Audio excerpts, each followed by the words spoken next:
The train station fell completely silent. 10 police dogs ripped free from their handlers and bolted across the marble floor, surrounding a tiny girl waiting alone on platform 7. Commands were screamed. Commuters froze. Phones came out.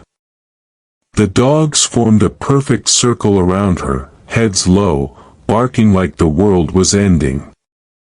The little girl stood trembling, hugging a small violet backpack to her chest. "Please don't take him from me again," she whispered through tears. Every time she stepped back, the dogs pressed closer, refusing to let her go. No one understood why these elite K9s had lost their minds over one child. Until the lead handler saw the name stitched on her backpack in faded thread. And when the truth came out, grown men dropped to their knees and the entire station broke down in tears.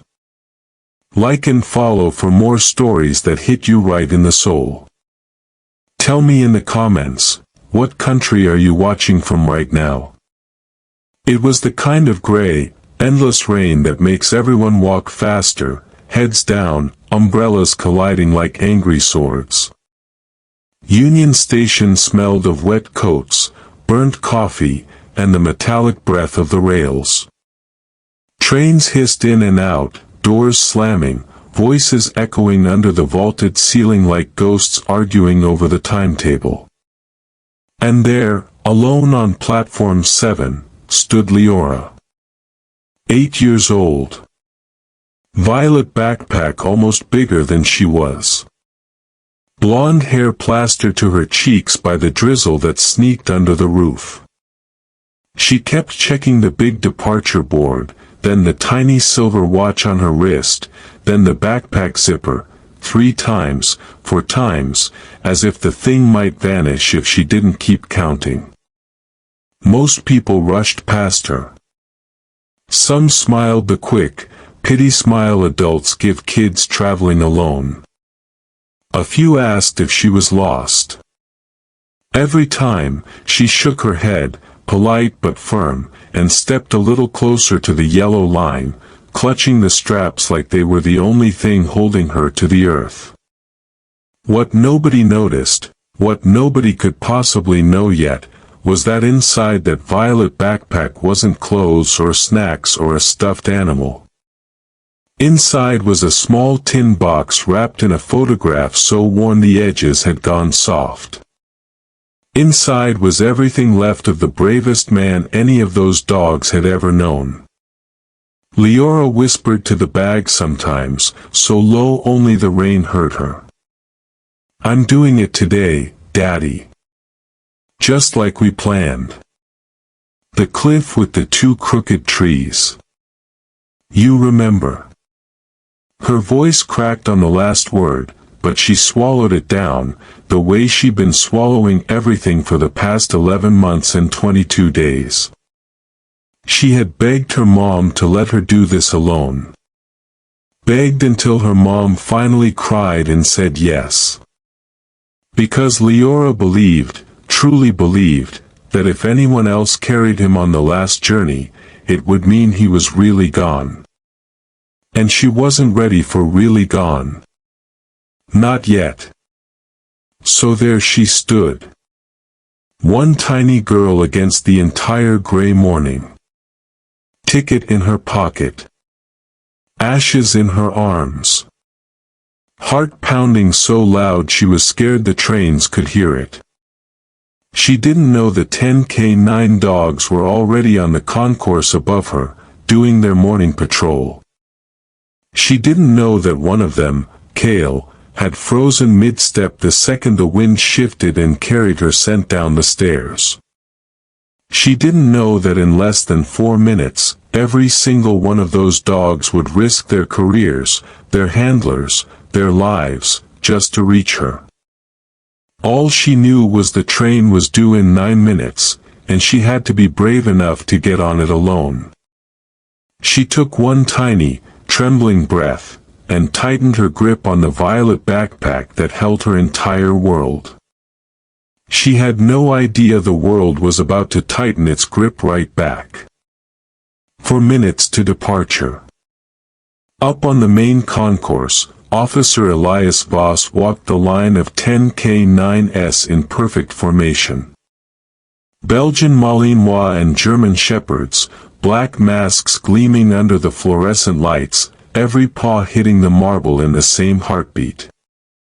Morning roll call. Same routine they'd run for years. Then it happened. Kale stopped dead. Not a slow freeze. A violent, full-body slam of brakes that jerked Elias forward on the leash. The big Shepherd's had snapped toward the escalators leading down to platform 7. Nostrils flaring. Ears pinned flat. A low, rolling growl that vibrated straight through Elias's arm and into his chest. Before Elias could correct him, the other 9 dogs did the exact same thing. 10 heads turned at once. 10 bodies went rigid. 10 tails dropped like someone cut the strings. Then hell broke loose. Leashes ripped from handlers' hands. Boots skidded on wet marble as 10 elite police dogs exploded forward, claws scrabbling, bodies slamming into commuters who screamed and stumbled back. Coffee cups flew. A suitcase burst open like a balm of clothes. Kale. Heel.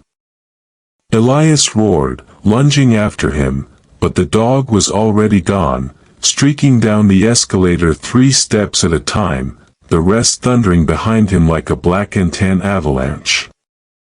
People shouted. Someone yelled, "Bomb!" Another screamed, "They're attacking!" Phones whipped out, red dots blinking alive.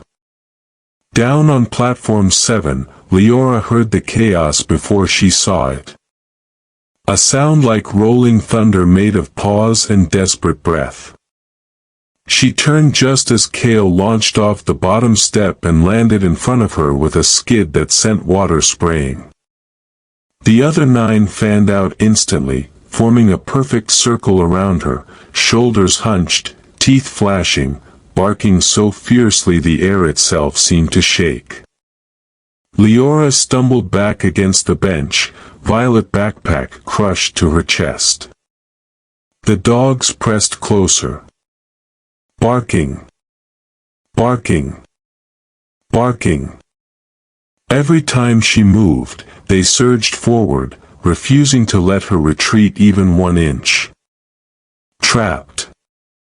Surrounded by 10 sets of wild, golden eyes that looked like they wanted to rip her apart. She couldn't breathe. "Please," she whispered, tears spilling hot down cold cheeks. "Please don't take him from me again." Up on the mezzanine, Elias watched the scene through the railing, heart hammering against his ribs.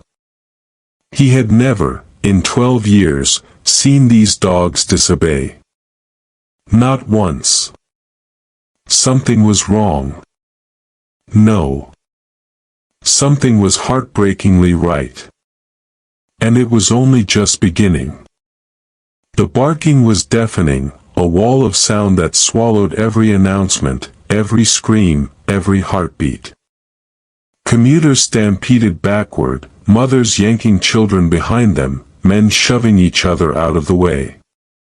Someone's umbrella clattered to the ground and was trampled into a broken skeleton. A teenage boy tried to live stream it and dropped his phone when a Malinois shoulder checked him aside. "Get those dogs off her," a woman shrieked, voice cracking into hysteria. Security poured in from every direction, radios crackling, hands on holsters. 2 transit cops grabbed for leashes that weren't there anymore. One officer lunged at Kale and got a snarl so vicious he fell on his ass, sliding 3 feet across the wet floor. Leora was shaking so hard her knees knocked together. She couldn't see anything but teeth and eyes and black muzzles inches from her face. The circle tightened. 10 bodies of pure muscle and training vibrating with something that looked exactly like rage. She pressed the violet backpack to her mouth to muffle the sobs. "Daddy, I'm sorry. I'm trying to be brave. I'm trying." Cale took one step closer. Then another. Until his broad chest almost touched her knees. He was so close she could feel the heat rolling off him, smell the rain and gun oil and something heartbreakingly familiar that made her chest cave in. His barking stopped. Just like that. 1 second it was thunder, the next it was silence so complete the entire station seemed to inhale and hold it. The other 9 dogs went quiet too. 10 heads lowered. 10 tails dropped. 10 pairs of eyes still locked on her, but the fury was gone. Replaced by something ancient. Something aching. Cale made a sound Leora had never heard from a dog before. Not a growl. Not a whine. A broken, trembling exhale that sounded exactly like the word please. He pressed his forehead gently, so gently, against the backpack. And Leora's world cracked wide open. Because in that single touch, she felt it. He knew. They all knew. She wasn't alone anymore. But the humans still didn't. And they were coming with tasers drawn. Officer Elias Voss hit the platform running, boots sliding on the wet tile, lungs burning. Cale. AUS. Platts. Now. Every command he had ever given in 12 years of partnership, every word that had stopped bombs, caught killers, saved lives, slammed against Cale's ears and shattered like glass. Cale didn't even flick an ear.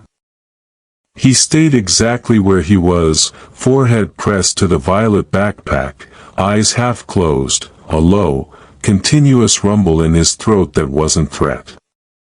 It was prayer. Elias reached for the scruff of his neck, the iron grip that had never once failed, and for the first time in his life, Cale swung his head and showed teeth to his own handler. Not a snap. A warning.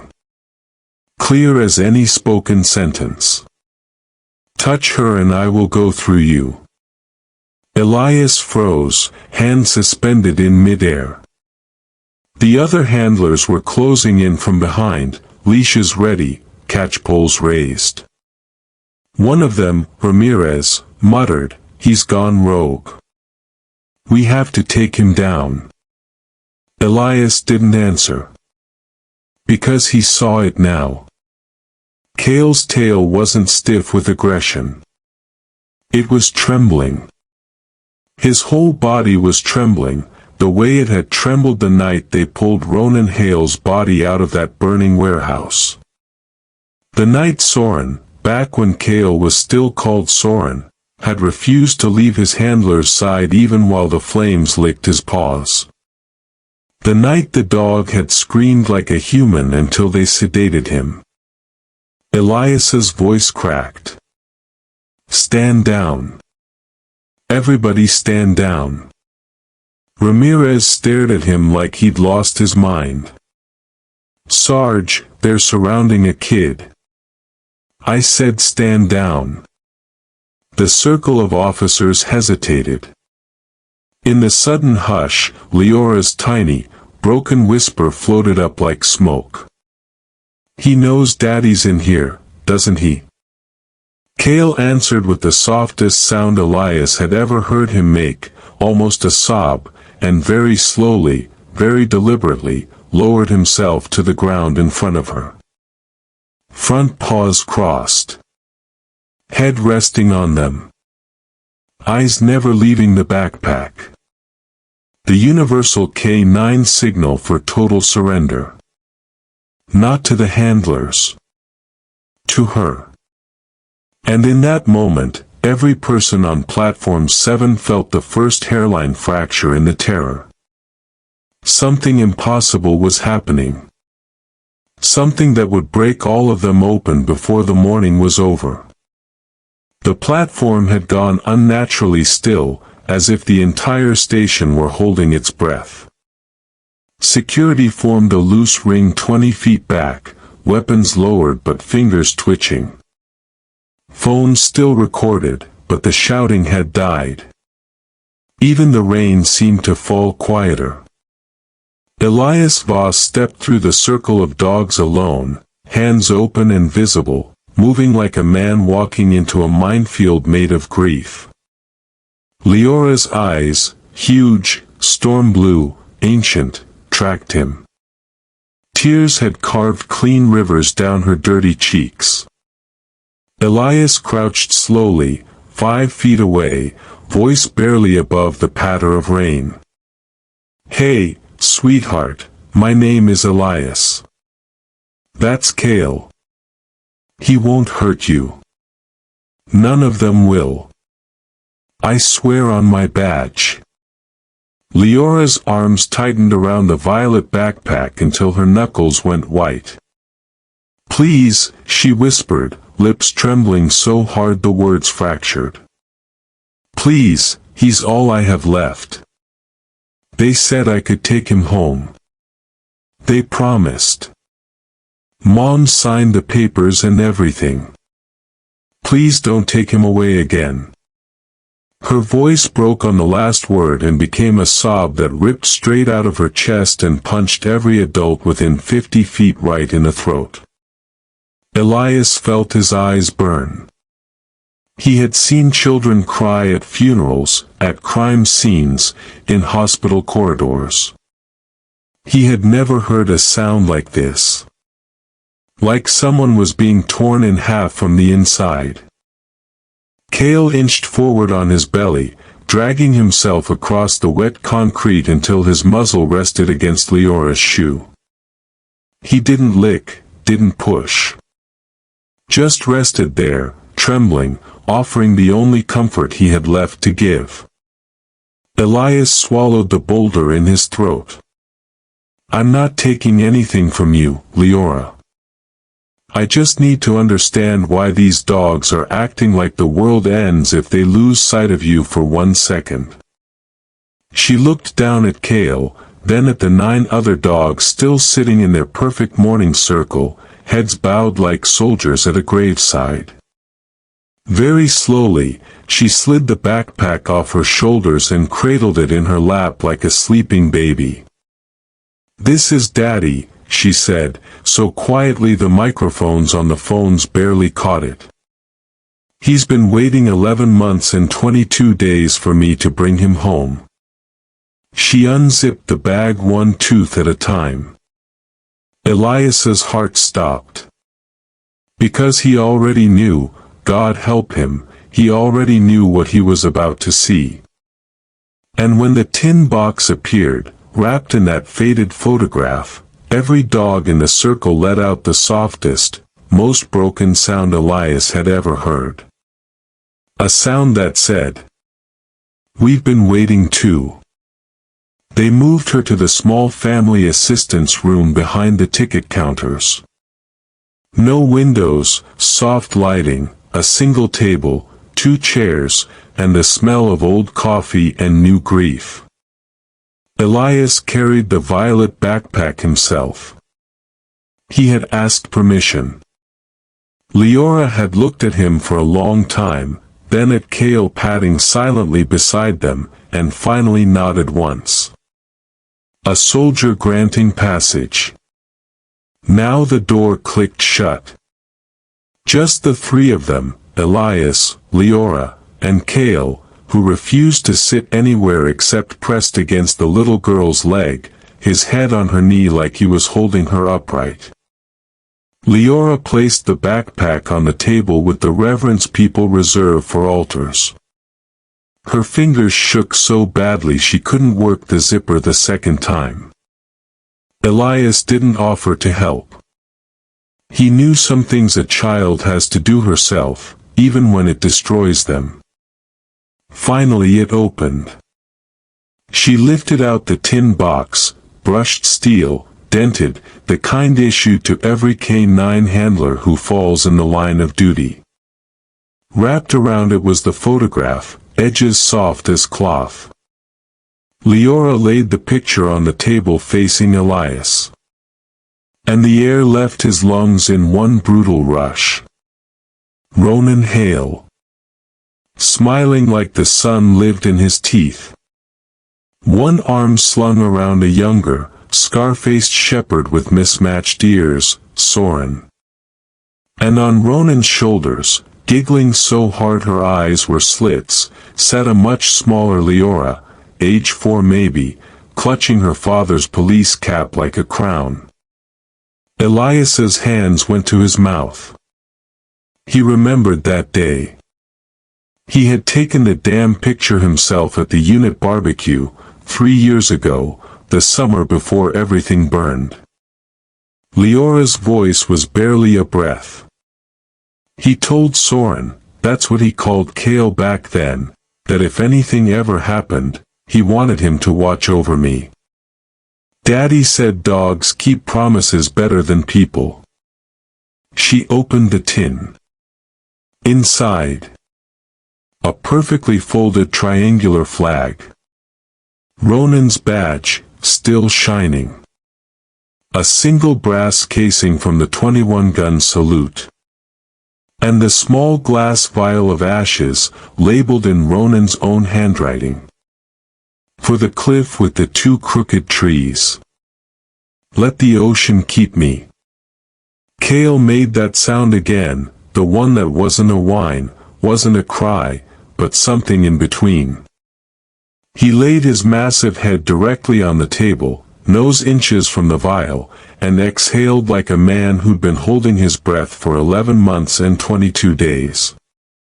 Leora leaned over and wrapped her arms around his neck. I told you I'd bring him home, boy, she whispered into his fur. I promised both of you. And for the first time since the warehouse fire, Kale closed his eyes and let the tears come. So did Elias. So did every officer watching through the one-way glass, fists pressed to their mouths, learning what loyalty actually looks like when it's stripped down to bone and memory and love that refuses to die. Elias couldn't move. The photograph sat between them like a live grenade with the pin already pulled. Ronan Hale was laughing in it, mouth wide open, eyes crinkled, the way he always did when he was about to tell a terrible joke nobody wanted to hear but everyone laughed at anyway. His arm was slung around Soren's thick neck, fingers buried in the fur right behind the ears, the exact spot that made the dog melt. And on Ronan's shoulders, tiny Leora, barefoot, sunburned, missing both front teeth, was throwing her head back in pure, wild joy, clutching her father's cap so hard the bill folded. Elias remembered the exact second he pressed the shutter. He remembered Ronan shouting, "Boss, you better make me look good, or I'm telling everyone you cry at dog food commercials." He remembered Soren leaning into Ronan so hard the man almost toppled. He remembered thinking, God, I hope someone loves me like that someday. And now here was the proof that someone had. Here was the proof that love had outlived the lover. Elias's hand moved without permission, reaching out, stopping an inch from the photograph as if it might burn him. His voice came out raw, cracked right down the middle. I was there that day, he whispered. I took this picture. Ronan made me promise to send him 10 copies so he could haunt the precinct fridge forever.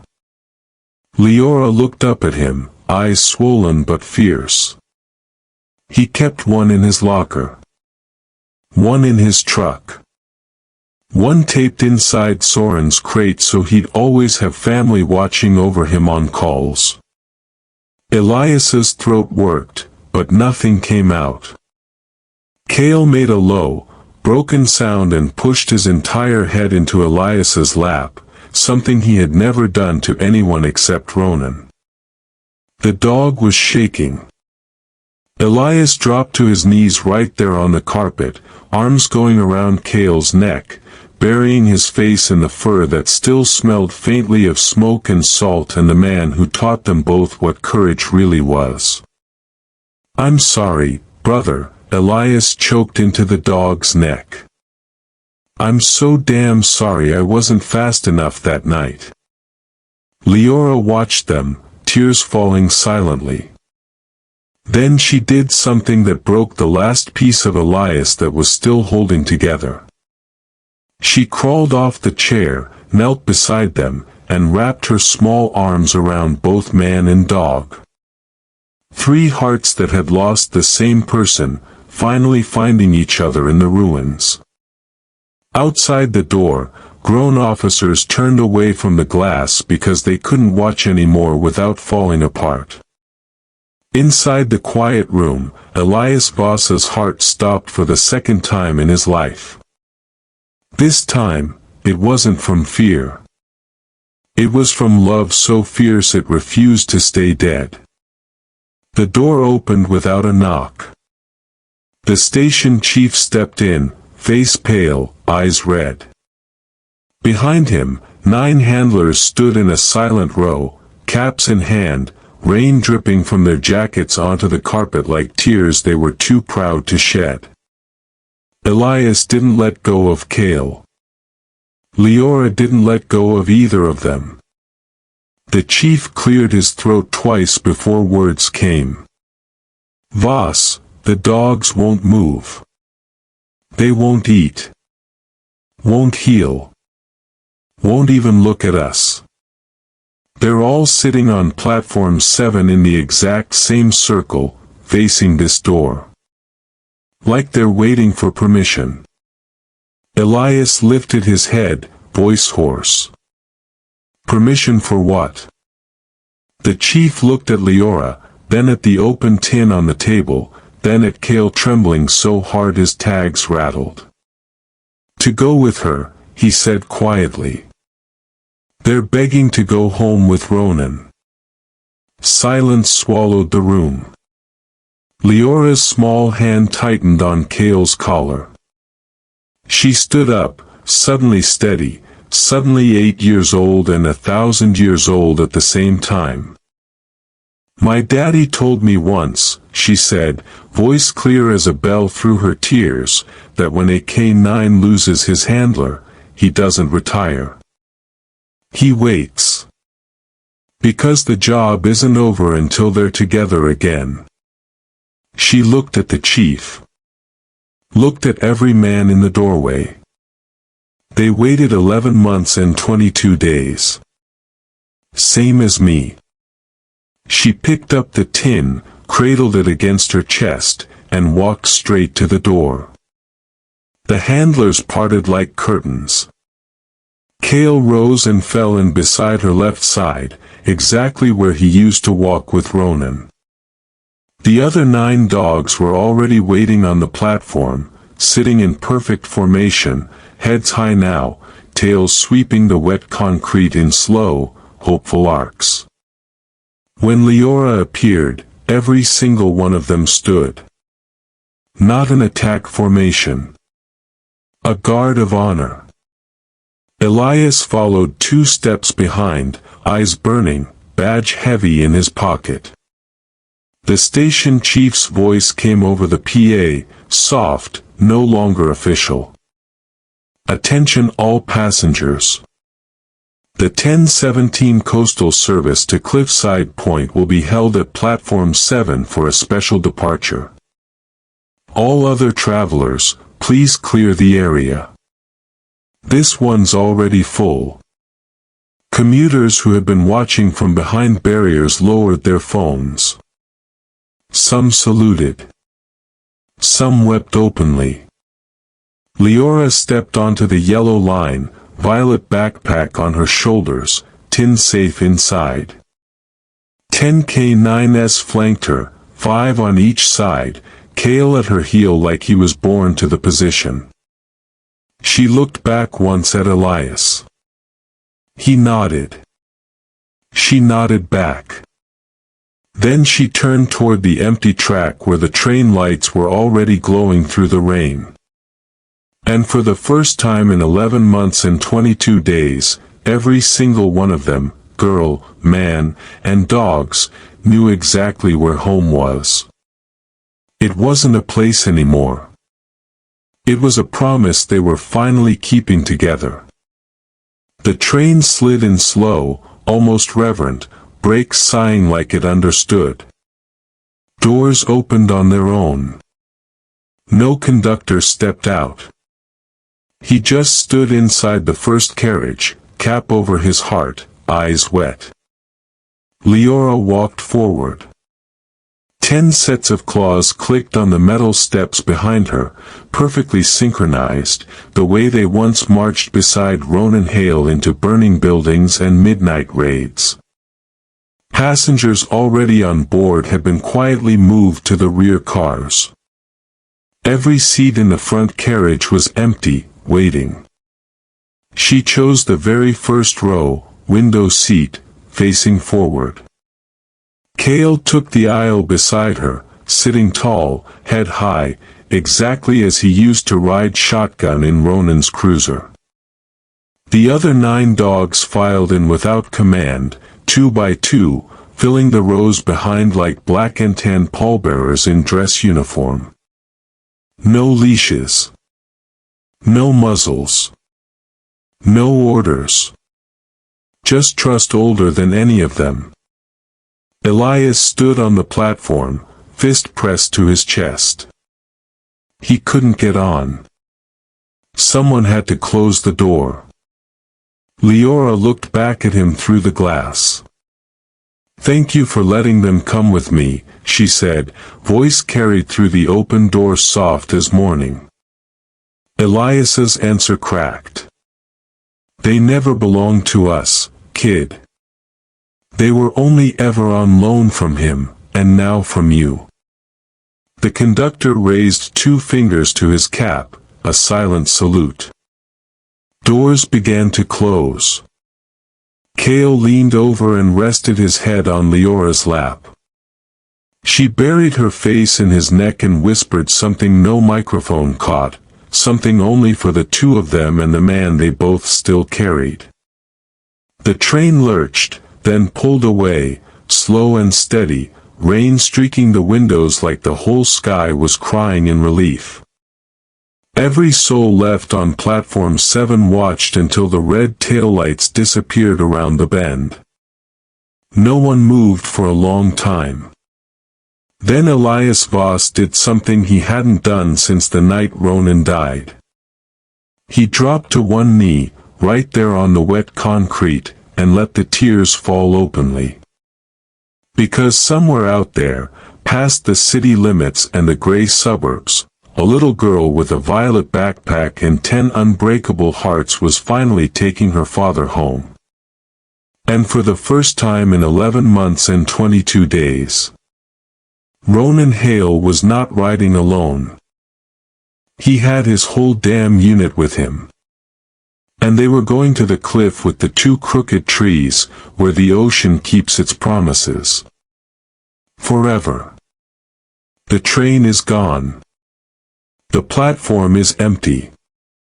But somewhere along the coastal line, a little girl is sitting between 10 heroes who never forgot, carrying her daddy to the sea he loved. 11 months and 22 days of waiting. Ended in one perfect, impossible reunion. If this story broke something open inside your chest, do me a favor right now. Drop your country in the comments so I can see how far Ronan, Leora, and the 10 have traveled today. And tell me, have you ever been loved by something, someone, a dog, a memory, that refused to let you walk the hardest mile alone? Type it. Share it. Because some stories only stay alive when we carry them together. Hit share if you believe loyalty never dies. And I'll see you in the next one. Because the best ones always find us when we need them most.